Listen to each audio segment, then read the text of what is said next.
Well, hello there, everyone. Hope this finds you on outstanding. This is Mazske Finance coming to you from South Florida, the blue collar guy who is now financially independent. Anyway, I'm going to share more about my personal self, okay? Because reason being, I got some new subscribers, so welcome to my channel. I appreciate you. And I think a lot of you came from Dion's channel. Yesterday I did a live stream with Dion Talks on his channel, Dion Talks, D-I-O-N, Dion Talks. And he asked me to share my story of how I went from basically no rentals to 25 rentals in just under 4 years. Okay, so I shared that story. He mentioned at the end of it that now I also have alternative investments and I've done different things since then because that 4-year journey wrapped up at the at the end of 2020. Okay, so in 2021, I moved down to where I'm at now. So before I get started on that, remember, as always, I am not a financial advisor. I'm not a CPA, and I am not an attorney. I'm nothing at all. I'm just a little peon. I'm Mazske. Okay? I'm going to tell you a little bit about myself here, something I've tried to do on my channel. Okay? I have watched a lot of YouTube channels over the years now. A lot of people are polished. They could be on TV. Some of them have been on TV. I've been on TV in the past as well, but I never worked for a TV station. I used to be interviewed on TV quite a bit. I've been on TV news, and I was on some show one time. They always ask me to come back as a guest for some reason, just to chit chat. So I'm comfortable on a TV channel, but at the same time, I'm just me. Okay, I'm not polished, and now that I'm retired, I never want to come across the wrong way. But what I'm trying to do, I want to portray to you all that I'm a real person. Back as a cop, sometimes I felt I was put on a pedestal. I used to be in schools a lot. Teachers would put me on a pedestal, kind of like, because of talks I gave to kids and whatnot. I was called wise by some teachers, which like, wait, Mazske's wise? So anyway, I don't like being put on a pedestal. Excuse me. But so what I try to do on my channel at times is portray a range of emotions. All right, I can act. I've been in the community theater just a bit with my boys when they were younger. I was a cop for 20 years. Police officers are actors. Okay, so I can do that. And sometimes I try to stress a point. Sometimes I say, oh, I'm angry. Sometimes I want to do calm. So anyway, what I've tried to do, though, I hope I portray to you that there's nothing special about me. That the things I've done to go from 0 to 25 rentals in 4 years is possible for literally anyone to do. Okay? I used a variety of techniques. I talked about them briefly on Dion's channel yesterday. I will put below a playlist I made. It's a series, I think, of 3 or 4 videos on how I went from 0 to 25 rentals, and I go into more detail on each one. So I talk more about a HELOC, I talk more about a 401k loan, I talk more about the BRRRR strategy, I talk more about self-directed IRAs, and whatever other seller financing, and whatever other techniques I've used, okay? So anyway, I've tried to share a bit of my soul with you, my heart, my brain, who I am, the warts, the good things, the bad things, the ugly, the pretty, the successes, the failures. I've tried to share it all without putting myself on a pedestal, without getting pretty, without putting graphics and all that kind of stuff. I was an electronics technician in the Navy. I know how to work around technology. I've chosen not to do it. I don't want to. I am financially independent. I can do whatever I want within the realms of the society and the law's rules. Okay? So anyway, moving on. I was going to talk a little bit about the last 2 years, roughly. When I wrapped up Dion's talk yesterday, it was December of 2020. I had 25 rentals, and I realized I was financially independent. I knew I wanted to move here to South Florida. I had made a plan back in 2019, a 2-year plan to get moved down here. Okay, I did it in just under a year because I closed on this house in late March of 2021. Okay, when I closed on this house, I knew it was going to be tight financially. The mortgage, I left Virginia on a house that was paid off with no mortgage. I bought a house down here. My mortgage is $3,100. Okay, that's a big difference. I have a swimming pool. That means my electric bill is going to cost me more. In South Florida, it's more expensive than it is in Florida. The grocery store is more expensive. Property taxes are more expensive, and so on. There's no income tax here, but other taxes are more expensive. Okay, so I knew it was going to be tight. However, I had a plan. I think I've mentioned my plan on my channel previously, but I know I have 300 some videos. It's impossible to search through probably to find when I talked about it. Okay, my plan was to finish renovating my house in Virginia because it needed a lot more work before we could put it on the market. Okay, which takes money. The missus, my spouse, stayed in Virginia because she kept working up until we sold it. I was on her health insurance. The plan was within a couple months she'd be down here. Plans don't always work out like they're supposed to. It didn't take 2 months. It didn't take 3 months. It took 6 months to get the house completely rehabbed. Supply chain issues. Things were delayed, et cetera, et cetera, et cetera. And then selling it, we had an offer pretty quick for a high asking price compared to what we thought we might get. But then there was some glitches in the process of the buyer buying it, but it eventually did sell. Okay? When I bought this house down here, I was trying to get a VA loan. Because I'm a veteran, I'm retired from the Navy. But I did not qualify, and I found that out the last minute almost, because for rental property, they would only count rental properties that were owned for more than 2 years. And I had rental properties that had been owned for months, not 2 years. So I did not qualify with my income because they had it based off my income, not my wife's income because she was working, because she was staying in Virginia. I was the one moving here. So I had a pension from the police department, not a whole lot. It was about, when I retired, it was like $32,000 a year. At that time, it was probably $33,000 a year. So I had that pension, and I had rental properties that were in my name, not my spouse's name. Okay? And they were in LLCs and whatnot, but yeah, were ultimately owned by me or my spouse, because we got the mortgages, my name or her name, some of them jointly, back when we didn't know what we were doing. So when I moved here, I had a plan. The plan was, once that house sold, I was going to invest that money. The other plan was, when at the end of the year of 2021, my wife would be down here. She would pass a milestone in age, and we could access her 401k without paying the 10% penalty. And we would start tapping into that 401k and invest it. The third thing was, I was going to sell my triplex. And the proceeds from my triplex, I was going to make $100,000 roughly. I was going to take those proceeds and invest them. Okay? So those of you that know me know that I am cautious, I am prudent, but at the same time, I take risk. I've been skydiving, I used to ride motorcycles, I've been whitewater rafting, I was a cop for 20 years, I've had guns pointed at me, knives pulled on me, et cetera, et cetera, et cetera. And I was in the United States Navy for I was in for 20 plus years, 9 years, 6 months, 10 days on active duty, and the rest in the reserves, and I retired as an ETC, which is an E7, okay, as an electronics technician. I have to live to age 60 to get that pension, that reserve pension. So anyway, what have I done since I've moved here to put this plan into action? Here it is. And I'll try to be brief because I know you don't like long videos. All right. I added to my investment in oil. In December-ish of 2020, I made a one-time investment in an oil drilling company, which was King Operating Corporation. And I made my first investment with Eckerd Land and Acquisition, which is a mineral rights company. All right. With Eckerd, I bought a mineral rights acreage. It was my first investment. They had like a minimum investment of $25,000. So I bought into a mineral rights acreage thing. It was like 3.7 something acres, 3.7 acres, okay, in that portfolio, in my self-directed IRA. All right. Then a month or two later, I was selling stock to put into my self-directed IRA because I was basically closing out most of my stock positions. I sold more stocks and transferred them into my self-directed IRA and bought a second portfolio, and I put like $22,000 into it. So it was 1.7 something acres in that portfolio.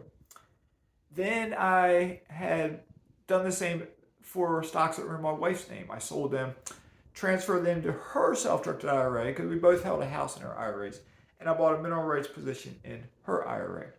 So anyway, that was all in early 2021. I think that was before I moved to Florida, I think, or right around that time. Once I was down here, within several months, actually it was after we sold our house in Virginia. So I think I was using that money to do some of this. I've done a couple different things. I started buying mineral rights acreage. By this time, I had received my first revenue checks from Eckerd. I had received my revenue checks from King Operating Company. I liked what I was getting. Everything they had told me was starting to play out. Things would start small, they would grow, it was starting to play out. In my IRA and in the, not in my IRA, my brokerage account, let's say. So then I did add to my investment in King Operating Corporation. I put quite a bit more into that investment, quite a bit more. Then I started buying mineral rights acreage, and I started in March of 2022. Yes, I'm just sorry. I was looking at something there. It's like I'm trying to remember the timeline how I did this. We're in 2022 right now. In 2021, I was adding to mineral rights in my self-directed IRA and the misses. In 2022, I started buying. No, I'm sorry. I'm misreading here. Shoot, looking at the wrong column. Sorry. In September of 2021, which was after we had sold our house in Virginia, so this was house money, profit, no capital gains tax because it was just pure profit. It was paid off. So I bought a position in mineral rights in September. A week later, I bought another position. I bought more, all the way up till yesterday. I bought another position. I now own either in my name or the business name or a self-directed IRA, which they're all in trust and LLCs and whatnot. I own a total of 16 mineral rights positions and a total of approximately 21 and a half acres of mineral rights acreage. Okay, so I've added to my investment in energy, oil drilling, and mineral rights acreage. All right. As well, I was asked on that live stream yesterday, am I still adding to my real estate portfolio? When I sold my triplex, I dropped 3 units, right? Because I sold a triplex. I liked the idea of having a round number of 25. So that dropped me down. I didn't like that. So I bought 3 more houses. I paid cash for 2 houses because I had cash from these various things I just talked about. I paid cash for 2 houses, and I used Chiave to buy the 3rd house because I didn't have enough cash to pay cash for 3, or I didn't want to spend that much cash. And so I used Chiave. They gave me kind of like a hard money loan to buy a house, and I had a bridge loan, like a draw money to rehab the house. And right now, I'm in the process of refinancing it. I just heard from Tanner at Chiave just a little bit ago. Hopefully, we're going to close on it, hopefully by Friday of this week, and on that refinance, because then I can close out of the hard money loan. And Tanner's told me as soon as we close, they're going to sell the mortgage, okay, to someone else. But I can get rid of that hard money loan because the hard money loan has an interest rate of 9.95%. It's expensive, okay? But it got me that house. It got me that property, all right? The other 2 houses, one was in Indiana, Gary, Indiana. The other was in the city of Chicago, Illinois. I paid cash for them. Both of them are now in trust and LLCs, and they are both now just getting started on the process to refinance both of them. Because right, I pay cash for them. Pay cash to buy them, I pay cash to rehab them. And now I can get a 30-year fixed rate mortgage on them, pull that cash back out, or pull maybe not all the cash back out because interest rates are higher. Once I know exactly what they appraise for, I will figure out the proper amount for me to pull out. Okay? I'll give you examples. The Gary house in Indiana cost me $45,000 to buy it and about $20,000 to rehab it. So $65,000 all in. There's closing costs in there and whatnot. So, but around $65,000 all in. It is unknown to me at this point. Will I refinance it for $50,000? $50,000 would be the lowest one because the lender I'm using, Chiave, their minimum, unless they've changed, because the Kiawe has changed the rules on me already. So if they don't change the rules again, the minimum on a refinance is $50,000. So the cheapest I would get is $50,000. The most, it all depends on, I know what my rent is. It all depends on exactly what interest rate to give me. Do I want to pull out 60,000, 65, 70? I don't know. I just don't know. I did refinance a different house in Gary that I had bought, rehabbed, and had like $49,000 all in. My outstanding mortgage through seller financing was $33,000, and it just appraised a couple months ago for $160,000. And I did a cashback refinance on that to get out of the seller financing to get a 30-year fixed rate mortgage on it. And I got a mortgage for like $96,000. And I pulled out roughly $50,000. All right. So my cash flow, I was cash flowing with seller financing $600 some dollars on that house, which is a lot for that market. And now I'm cash flowing $200 some dollars for that house. So, but I pulled cash out because I needed that cash. All right. So then that's how 2022 is playing out. We're coming up into what soon will be the final quarter. And I should have a little bit of money coming in on this refinance from the first Chicago house, the one that I used Kiawe for. I'm getting a refinance on that. Not very much. It might be $13,000, I think. I should have a federal tax return coming in. My taxes were just recently done. Historically, for many, many years, I've either paid tax money or broken even. A couple years ago, I paid a big tax bill, like $14,000 when I was in Virginia, and it hurt. So now, because of my oil investment is a write-off. It's basically a dollar for dollar write-off on the amount I invested. And I put a chunk in. This was for tax year 2021. I put a chunk in, or is it 2020? Whatever. And I got a big tax write-off because I would have owed a lot of money. But I'm now getting back, say, roughly $10,000. And then I'm going to get back when I refinance the Gary house I pay cash for and the other Chicago house I pay cash for. Whatever I get back between those two houses, we'll say maybe it's $100,000 altogether, $1,550, maybe it's $110. I don't know exactly what I'll get. So I'll get that. That will replenish the coffers because Mazke's cash reserves are getting depleted. I have a tendency to not resist adding to my investments, such as mineral rights. Like I just closed on one. Just bought one yesterday. So I'm depleting my cash reserves. But then each month as the money comes back in, they can start building back up. But as I get those refinances back in, it builds back up. But Mazke being Mazke, I won't wait too long to deploy it again. If I will search for good real estate to buy. If I don't find a good deal, I know what will happen. I know Eckerd Land and Acquisition will send out another portfolio, and I'm going to be like, oh man, I went into that one too. And I'll buy an acre of it, which will take plus or minus $15,000. And then a month will go by, and if I don't have a rental house, another portfolio might come out for mineral rights, and I'll buy that one. So that's what Mazke does. Mazke lives sort of on the edge with his investing, but he does it in a fairly safe way. He's not reckless. I don't overextend myself. But as Dion said yesterday, you learn a little bit from every YouTube channel you watch, every real estate book you read, every podcast you listen to. Take a nugget from each person. Learn how they did things. We're all on different journeys. We're all at different stages of our journey. We all have different incomes. We all are at different levels of investing. So take the nuggets from each of us and use what you can. I use something from Tom McKay. Tom McKay, he has a book. It's up there somewhere, Wake Up and Smell the Real Estate. Tom McKay bought his first property when he was 19 years old. He has a fascinating story. He's now, I think he's a couple years older than me, late 50s maybe. And he's financially independent for quite a while.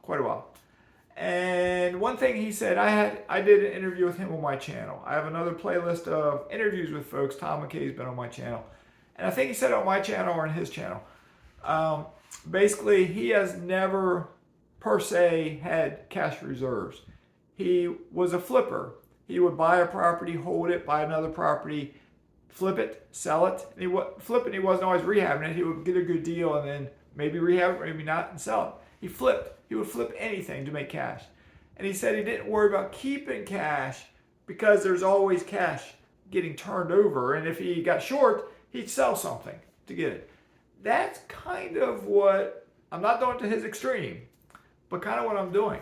My reserves are getting a little bit lower than I want because I got 25-ish rentals. But at the same time, my cash flow is coming in. Because Dominic's been on my channel too. Dominic has like 57 or 58 rentals.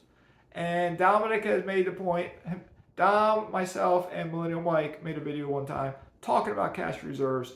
And Dom made a statement that once you get to the level and you got enough cash flow coming in, you really don't have to worry too much about having a big chunk in cash reserves because you got enough cash flow coming in. So I took that little nugget, stuck it up here, I spin it around up there, and I churn it out in Maskey's way of doing things. So anyway, hopefully a little bit of what I said helps you out. Hopefully. If you got any questions, my email is always in the description. It's easy. It's my channel, mazkefinance@gmail.com. Put something in the comments. I try to reply to every comment as long as it's not spam or something totally off the wall and left field. Email me. I might be slow sometimes to respond because I get in hundreds of emails. So, one last thing for anyone who's still watching. I just did something today I've been meaning to do for a while. I just set up a virtual mailbox. Maybe I'll make another video and I'll talk about that in a different video. All right, but I now have a virtual mailbox. So y'all take care. Have a great day. Stay safe in all you do. Maskey's signing out.